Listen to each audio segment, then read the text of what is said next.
घने घने जंगल के बीचों बीच एक बड़ा सा पीपल का पेड़ था, जिस पर गुगु गिलहरी और जंगल के सारे पशु पक्षी रहा करते थे।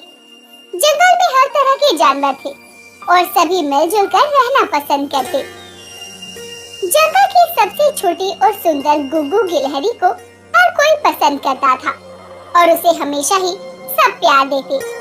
एक रोज गुगु पीपल के पेड़ के खोखड़े में बैठी मूंगफली खा रही होती है। तभी वहाँ से मुनमुन चिड़िया गुजरती है। अरे गुगु, क्या बात है? घर में बैठकर भोजन का आनंद लिया जा रहा है। हाँ मुनमुन बहन, क्या करूँ, भूख लगी थी। अभी अभी मूंगफली लेकर आई हूँ। बस खाने ही बैठी थी कि तभी तुम आ गई। और बताओ, जंगल में सब कैसे हैं? सब अच्छे हैं, लेकिन तुम्हारे पीछे वो क्या है? बड़ा अजीब सा दिखने में लग रहा है। कोई कीमती वस्तु मिली है क्या तुम्हें? नहीं नहीं, ये तो मेरे दादाजी की अमानत है। दरअसल ये नक्शा है उस खजाने का जो यहाँ से कुछ दूर उस गुफा में छुपा हुआ है, जिसमें जाने से जंगल के जानवर डरते हैं। क्या बोला तुमने? ये एक नक्शा है, वो भी खजाने का? और तुम्हारे दादाजी ने उसे गुफा में छुपा कर रखा है? अरे ये तो बहुत हैरानी की बात है।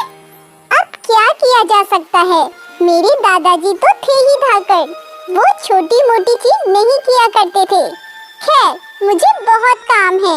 इतना बोलकर गुगु गिलहरी अपने खोखर से पेड़ के तने में घुस जाती है और मुनमुन दूसरी तरफ पेड़ की डाली पर बैठी सोच में पड़ जाती है। अरे ये क्या? गुगु के पास एक ऐसा नक्शा है जिससे हमें खजाना मिल सकता है। कहीं उस खजाने में मेरे लायक कोई ऐसा दाना ना मिल जाए। कभी भी मुझे दाना चुनने जाना नहीं पड़ेगा।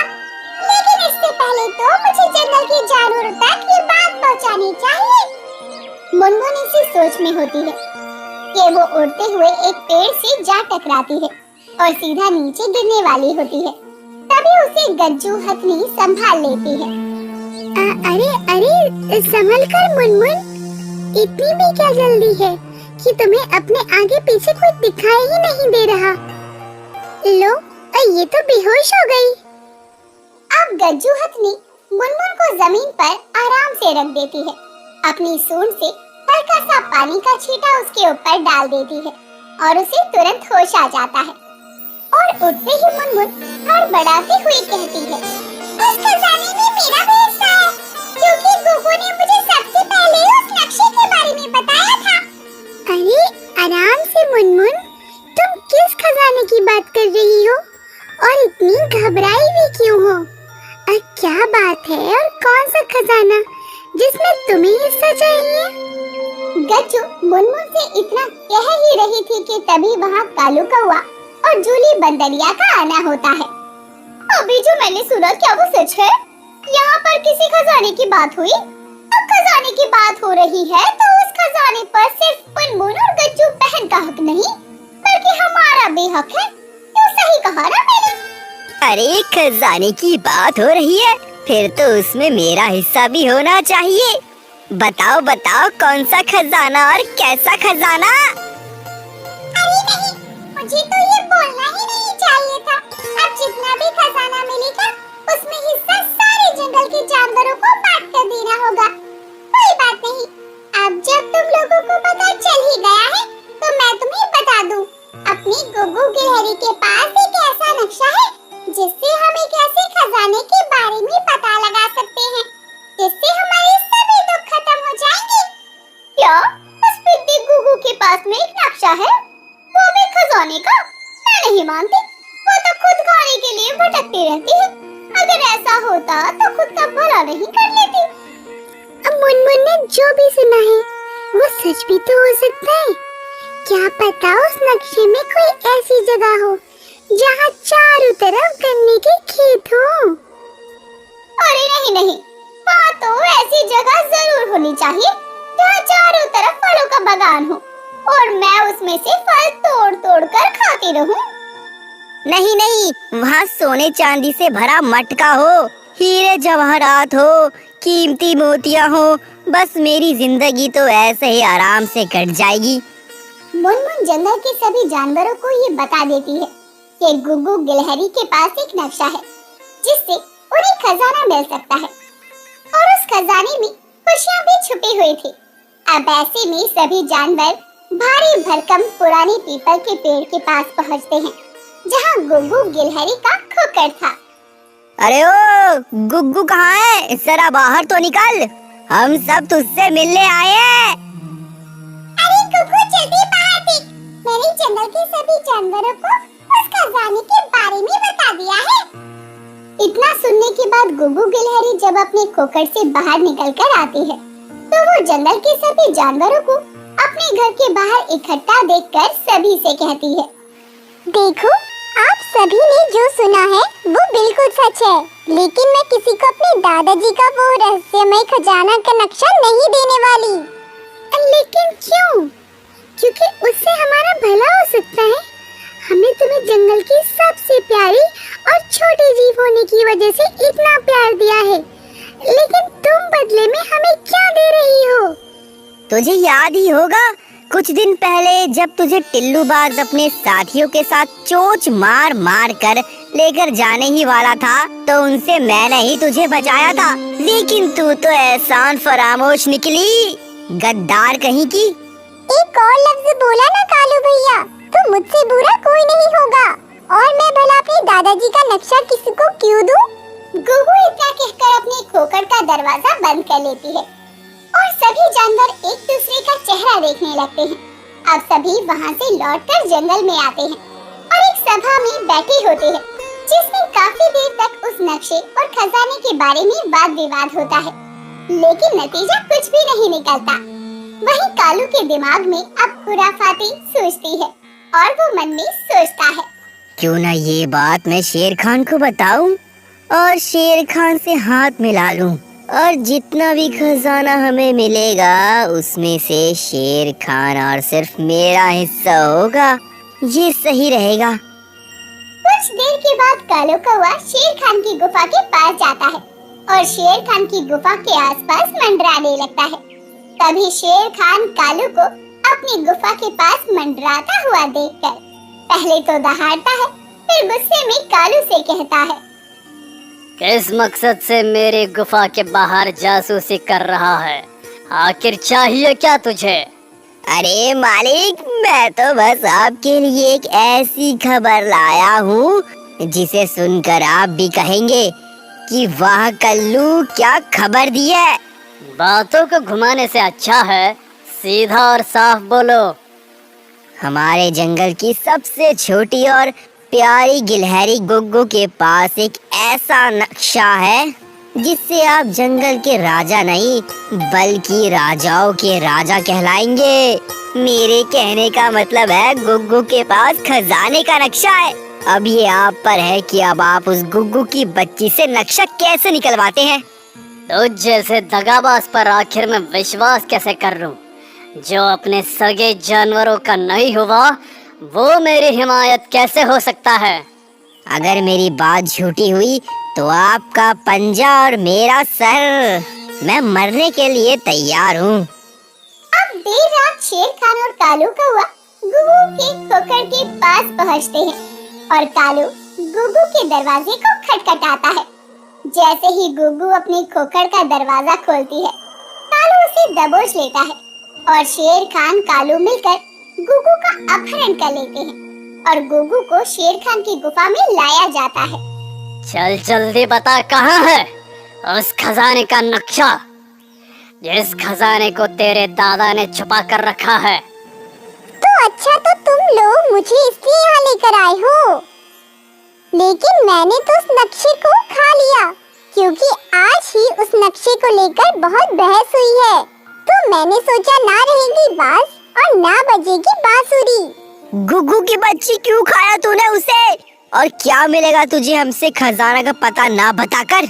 अभी भी वक्त है, हमें उस खजाने तक पहुंचा दे, वरना तेरी मौत मेरे हाथों निश्चित है। दूसरी तरफ सभी जंगल वाले गुग्गू को ढूंढ रहे होते हैं। तभी मुनमुन चिड़िया गच्छू से आकर कहती है, तुम लोग गुग्गू को यहाँ ढूंढ रहे हो? वहाँ कालू ने शेर खान से हाथ मिलाकर गुग्गू का अपहरण कर लिया है और वो दोनों उस खजाने के नक्शे को जानने के लिए परेशान हैं। गुगु को डराने धमकाने के बाद गुगु भी शेर खान और कालू कौवे को उस गुफा के पास ले जाने के लिए तैयार हो जाती है।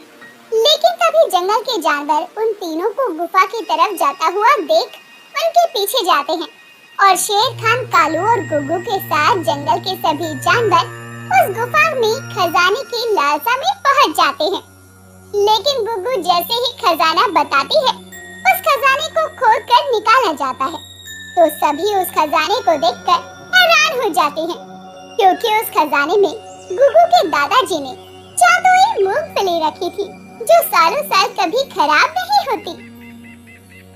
ये खजाना है, ये तो मूंगफली के दाने हैं, जो गुगु और उसके परिवार का पसंदीदा भोजन है। वही देखकर तो मेरा सर भी चकरा गया। मैंने तो सोचा था यहाँ हीरे जवाहरात मिलेंगे, लेकिन यहाँ तो कुछ भी नहीं मिला। मैंने भी सोचा था एक बड़े से गन्ने का खेत होगा गुफा के उस पार, लेकिन यहाँ तो मूंगफली हाथ लगी है, वो भी मुझे पसंद नहीं। अब हम इस खजाने के लिए इतना परेशान हुए ही हैं, तो क्यों ना इसका सही इस्तेमाल किया जाए। मुझे मूंगफली का हलवा बनाना बहुत अच्छे से आता है और पूरे जंगल के जानवरों को मेरी तरफ से दावत है। एक मूंगफली के चक्कर में शेर खान और कालू इतना गिर सकते हैं कि उन्होंने मेरा अपहरण तक कर लिया था। मुझे तो इस कालू पर पहले से ही शक था कि ये गद्दारी कर सकता है, और इसने गद्दारी की भी। इसलिए अब से कालू हमारे सदस्यों का हिस्सा नहीं है। तुम लोगों को जो करना है इसके साथ कर सकते हो, लेकिन इसने मेरा समय बर्बाद किया है, इसकी सजा तो मैं इसे देकर रहूंगा। अरे भागता कहाँ है? रुक, तुझे मैं अभी बताता हूँ।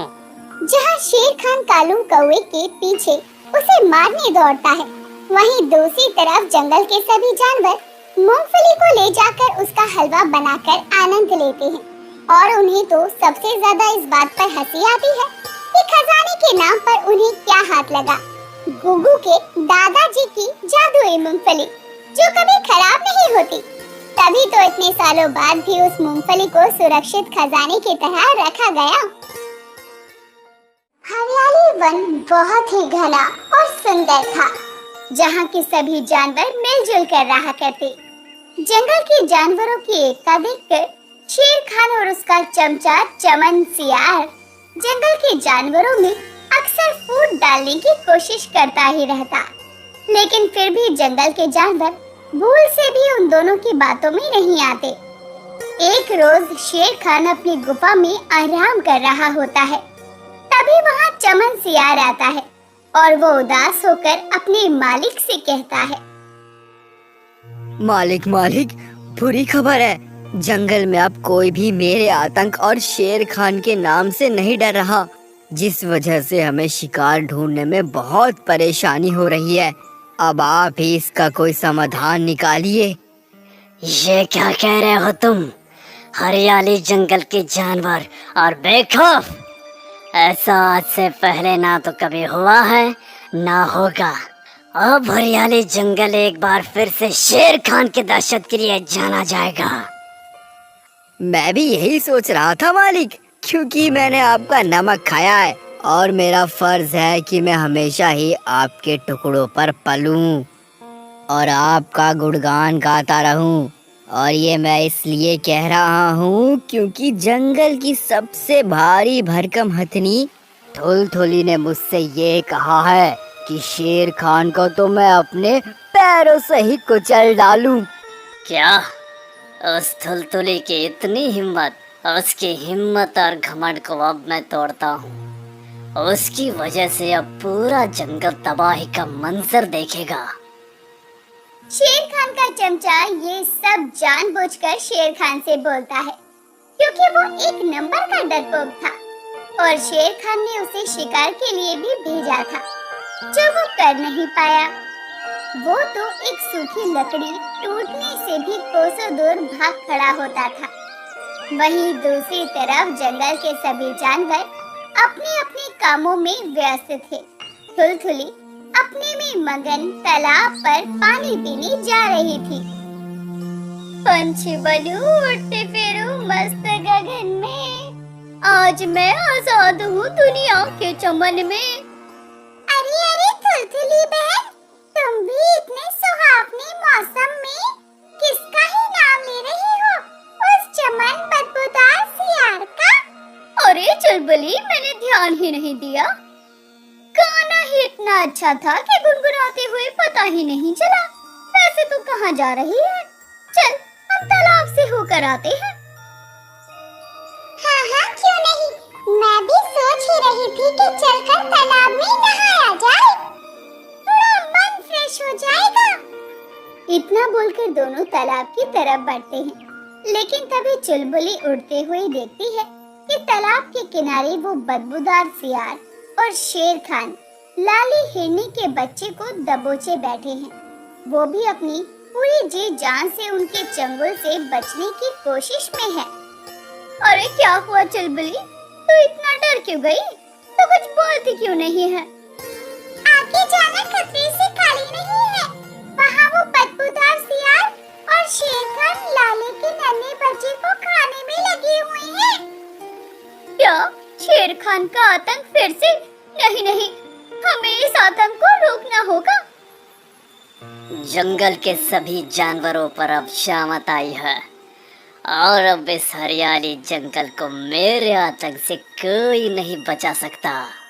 इतना कहने के बाद ही शेर खान लाली हिरनी के बच्चे की गर्दन पर पंजा मार देता है और वो वहीं ढेर हो जाता है। ये देखकर थुलथुली और चुलबुली हैरान रह जाती हैं कि आखिर कल तक बिल्कुल शांत रहने वाला शेर खान आज अचानक जानवरों को क्यों मार रहा है।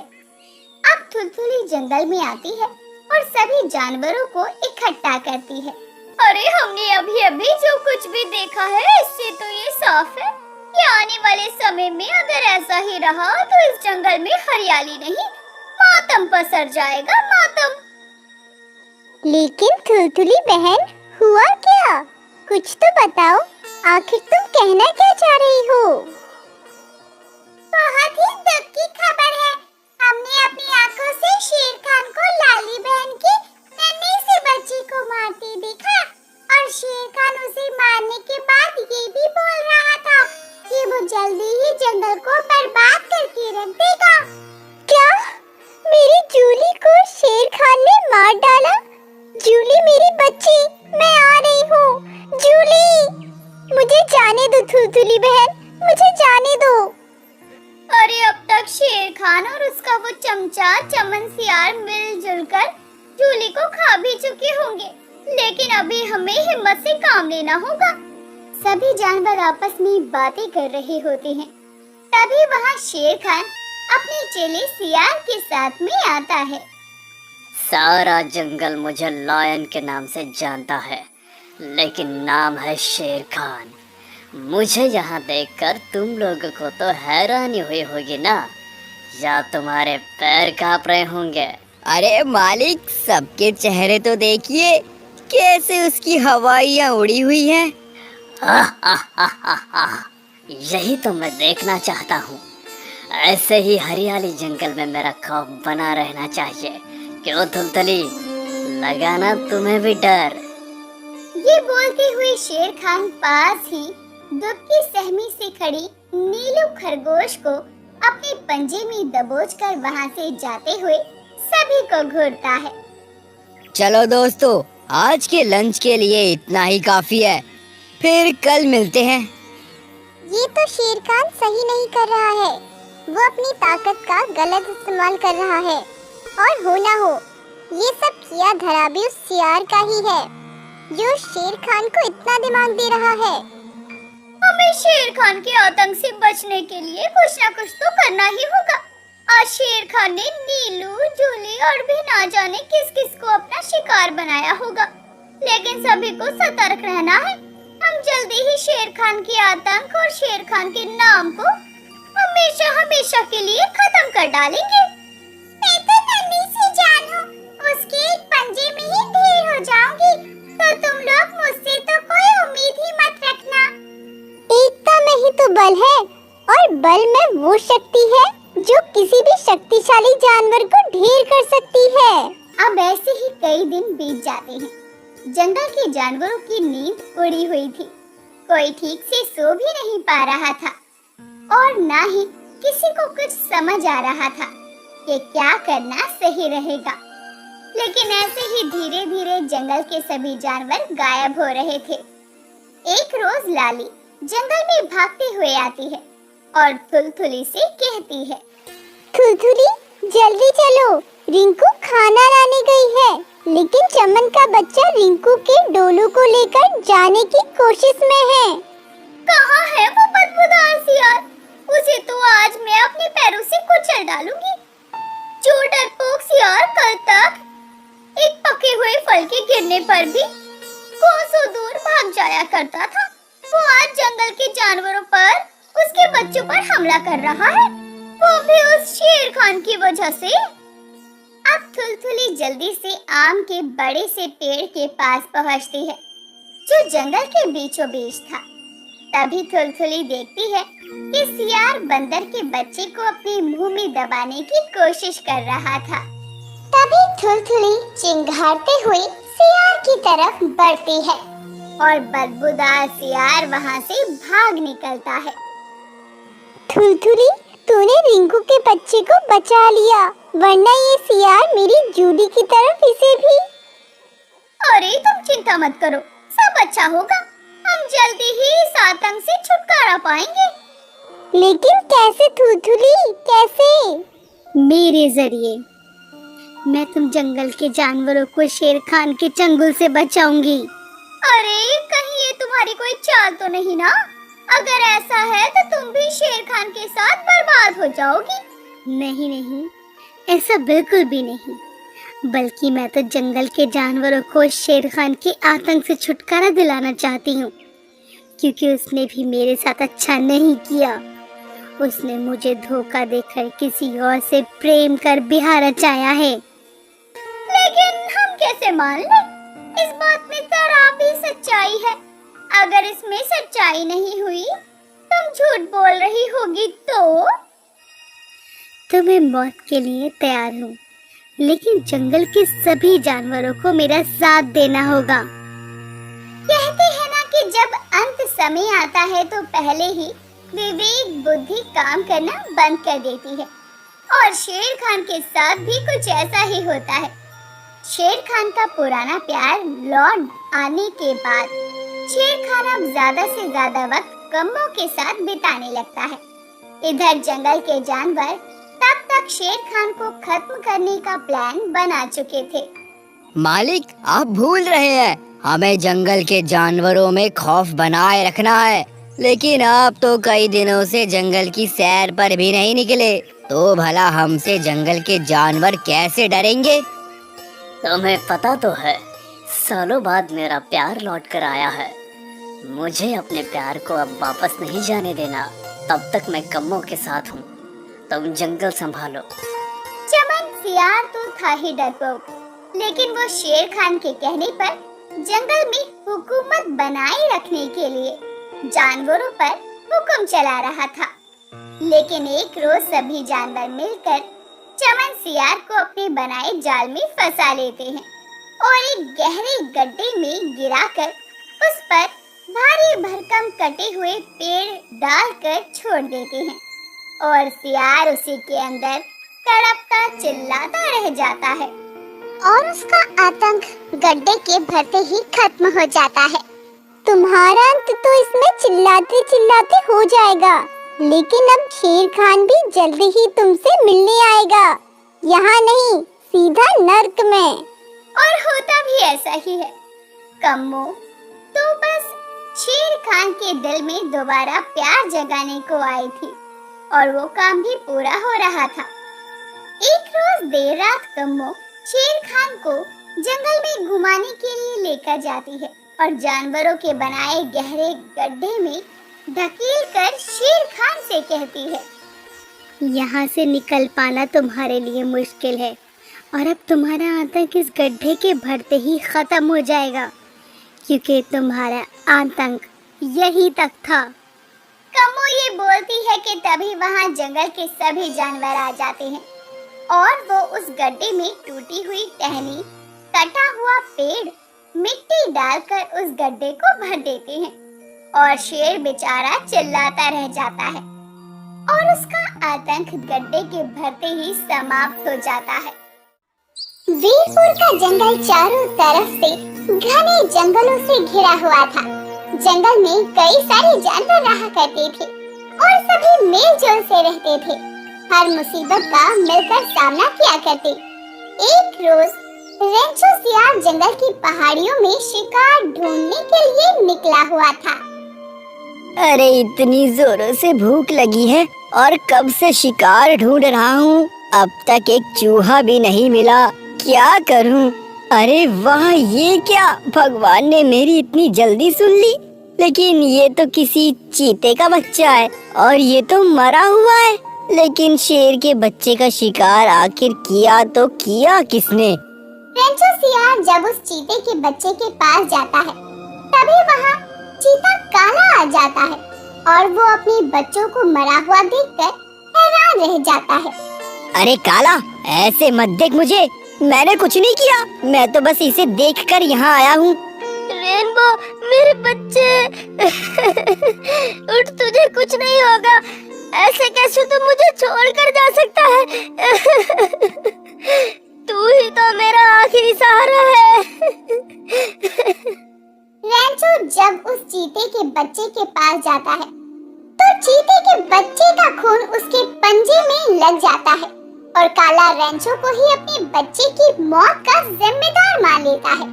हालांकि जब चीता रो रहा था तभी रेंचो सियार वहाँ से भागता हुआ जंगल में आ जाता है और उसे घबराए और परेशान देखकर लोमड़ी कम्मो कहती है, अरे रे रे रे रे रेंचो, क्या बात है, इतने घबराए हुए क्यों लग रहे हो और कहाँ भागकर जा रहे हो?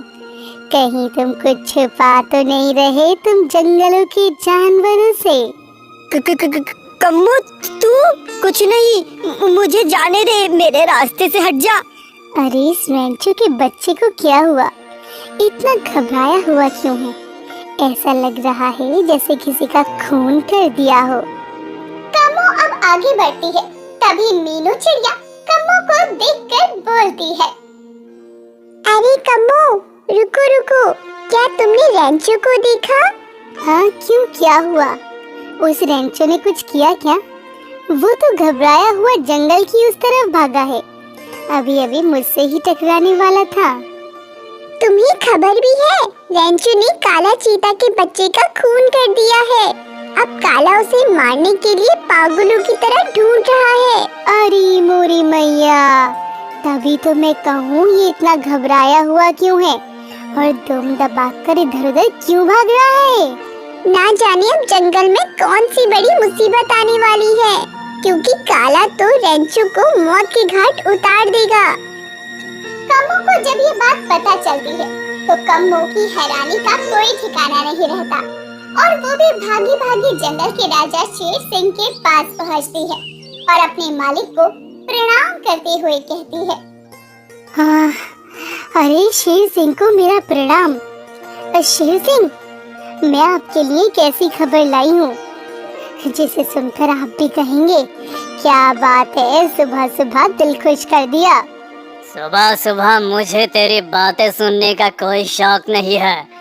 मेरी नींद मत खराब कर और जा यहाँ से। अरे मालिक, आप भी मुझसे खामखा नाराज हो रहे हैं। अरे मेरी बात तो सुन लीजिए। बात ही कुछ ऐसी है जिसे सुनकर तो आपकी रातों की नींद भी उड़ जाएगी, लेकिन आप तो मेरी बात सुनना ही नहीं चाहते। ठीक है, मैं जा रही हूँ। फिर मत कहना कि कम्मो ने रेंचो और काला चीता के बीच की दुश्मनी के बारे में नहीं बताया। एक मिनट, कौन सी दुश्मनी, कैसी दुश्मनी? तो कहना क्या चाहती है?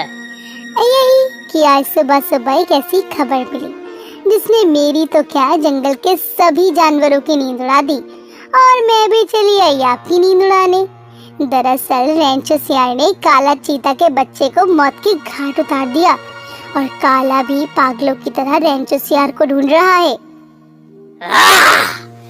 पहली बार कोई अच्छी खबर लेकर आई है। अब तो इसका फायदा मुझे जरूर मिलेगा। जहाँ एक तरफ रेंचो सियार जंगल के सभी जानवरों को ये बता रहा होता है कि उसने काला चीता के बच्चे को नहीं मारा, वहीं दूसरी तरफ काला चीता पागलों की तरह रेंचो को मारने के लिए ढूंढ रहा था। काला, मेरी बात समझो, रेंचो की बात सुन लो।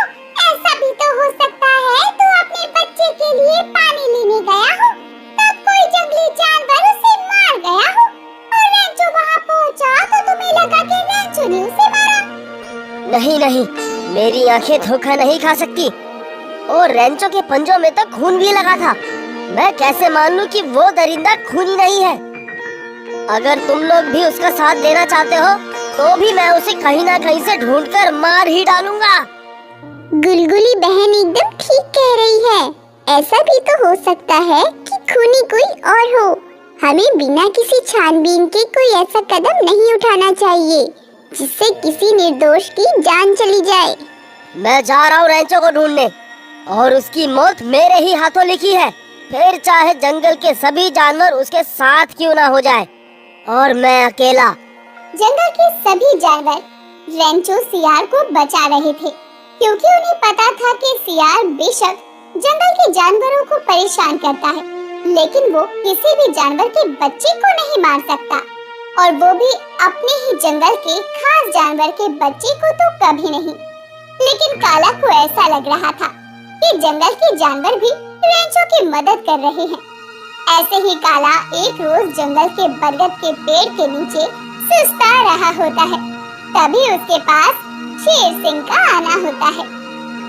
बहुत दुख की बात है काला, मैंने तुम्हारे बच्चे की मौत की खबर सुनी तो मुझे बहुत दुख हुआ। खैर, सबसे दुख की बात तो यह है कि जंगल के जानवर उस खूनी दरिंदे के साथ है। मुझे तुमसे कोई बात नहीं करनी, तुम जा सकते हो। मैं अपने बच्चे की मौत का बदला जरूर लूंगा। इसलिए तो मैं यहाँ आया हूँ, मेरे साथ हाथ मिला ले। जंगल के सारे जानवर खुद ब खुद रेंचो को मेरे पास लाकर खड़ा कर देंगे।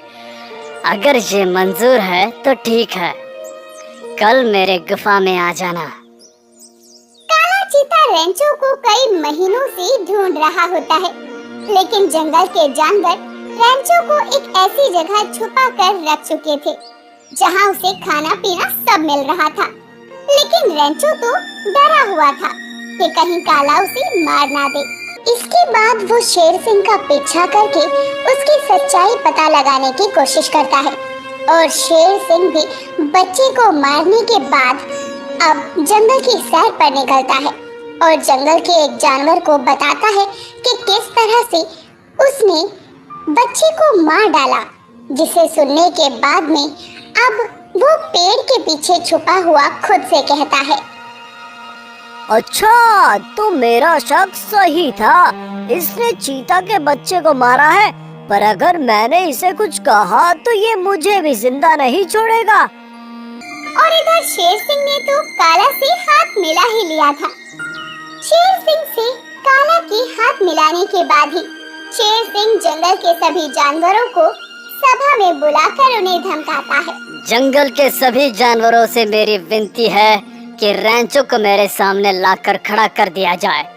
अभी विनती कर रहा हूँ, कहीं ऐसा ना हो मुझे खुद जंगल के जानवरों को खत्म करके रेंचो के पास पहुँचना हो। काला, तुम शेर सिंह के साथ हाथ मिला चुके हो और अपने ही जंगल के जानवरों के खिलाफ हो गए हो। ये सही नहीं है। तो तुम ही बताओ गुलगुली, सही क्या है और गलत क्या है? क्या ये सही है कि तुम सभी जंगल के जानवर रेंचो को एक खूनी को अपने घर में पनाह दे रहे हो, और वही दूसरी तरफ अपने ही जंगल के दूसरे जानवर का साथ भी नहीं दे रहे हो? अरे मैं तो पहले से ही जानती थी वो रेंचो एक नंबर का दुष्ट पापी है। कैसे वो छोटे से बच्चे को मार सकता है? अगर कल तक रेंचो मेरे सामने नहीं आया तो मैं जंगल के एक एक जानवर को अपना शिकार बना लूंगा और उन्हें मौत के घाट उतार दूंगा। शेर सिंह जंगल के जानवरों को धमका ही रहा था, तभी रेंचो सभी जानवरों के बीच आकर शेर खान से कहता है, जंगल के जानवरों को मारने की जरूरत नहीं है। लो मैं आ गया। मेरी वजह से किसी की जान नहीं जानी चाहिए। रेंचो को देखकर जंगल के सभी जानवर हैरान हो जाते हैं और गुलगुली तुरंत ही रेंचो को पीछे करते हुए कहती है, रेंचो तुम यहाँ क्या कर रहे हो? ये लोग तुम्हें मार डालेंगे, तुम यहाँ से चले जाओ। नहीं नहीं गुलगुली, मैं जंगल के जानवरों के लिए मुसीबत बन गया हूँ। मेरा मरना ही जंगल के जानवरों के लिए उचित होगा। रेंचो ये बोल ही रहा था कि तभी उसकी तरफ काला चीता बढ़ता है और काला को रेंचो की तरफ आता देखकर मीनू भी रेंचो को संभलने के लिए कहती है, लेकिन रेंचो वहाँ अपनी मौत को देख रहा था। तभी काला रेंचो के पास आकर कहता है, तेरी वजह से मेरे बच्चे के खूनी का पता चल गया। अगर तू छुपकर नहीं बैठता तो शायद मैं एक निर्दोष को मार देता। यहाँ तो पासा ही पलट गया। हमें क्या उम्मीद थी और क्या हो गया? मतलब फिर तुम्हारे बच्चे का खूनी कौन है? क्यों शेर सिंह, उस दिन जंगल में तुमने ही मेरे बच्चों को मारा था ना। रेंचो के वहाँ से जाने के बाद जब मैंने अपने बच्चों को उठाया तो मैंने देखा कि मेरे बच्चों के नाखून में शेर सिंह के बाल हैं और मुझे अंदाजा हुआ कि ये हाथापाई के दौरान मेरे बच्चों के नाखूनों में फंस गए होंगे और उसी के बाद मुझे शेर सिंह पर शक हो गया था। तो बताओ तुमने ऐसा क्यों किया शेर सिंह? चलो अब तुम्हें पता चल ही गया है, तो क्या तुम अब उसे मारना चाहते हो? हाँ बिल्कुल, जिस तरह से मैं रेंचो को पागलों की तरह ढूंढ रहा था उस तरह से अब तुम्हें बेरहमी से मौत दूंगा। और आज जब शेर का पर्दाफाश खुद ही हो जाता है तो फिर वो सब लोगों के आगे कबूलता है, मैंने किसी को कुछ नहीं बताया क्योंकि मुझे मेरी जान जाने का खतरा था, लेकिन अब जब सच्चाई सबके सामने आ चुकी है तो मैं भी नहीं डरूंगा। और इसमें मैं काला के साथ हूँ। इतना बोलकर चीता काला और सियार रेंचो शेर सिंह पर हमला कर देते हैं और तीनों में घमासान युद्ध शुरू हो जाता है। और देखते ही देखते कुछ देर बाद शेर सिंह बुरी तरह घायल हो जाता है और लगातार वार से शेर सिंह की मौत भी हो जाती है। अब रेंचो, सियार और चीते की दुश्मनी खत्म हो जाती है क्योंकि चीते के बच्चे का असली कातिल अब सबके सामने आ चुका था और इसी तरह समझदारी से ये पता चल जाता है कि आखिर बच्चे का कत्ल किया किसने था और रेंचो बेगुनाह